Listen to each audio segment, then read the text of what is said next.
দাঁড়ান ভাই কি ভাই আমি বাংলাদেশ ভাই এরকম কিছু তো এরকম কিছুই না কেউ পারফর্ম বাংলাদেশ কারণ ভাই আপনারে দেখেছি আপনারে এরকম ব্যাকগ্রাউন্ড ভাই ওরে বম দিতেছি তো আপনারে দাঁড়ান আপনি অপেক্ষা করেন ভাই এমন করেন কে ভাই আমি কেম পারফর্ম বাংলাদেশ না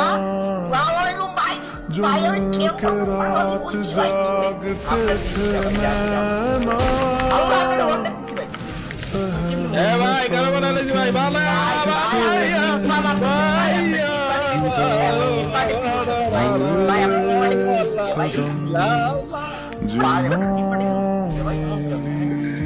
ऐसे शॉर्टकट के लिए टिप का नाम है मिलके चलेंगे हर जन्नत किंसी बेकार अब बांटते हैं ये गम भीगे नैना ভাই কত আনটা আমি বুঝি না ওই কি কিছু লাগাইছে নাকি ভাই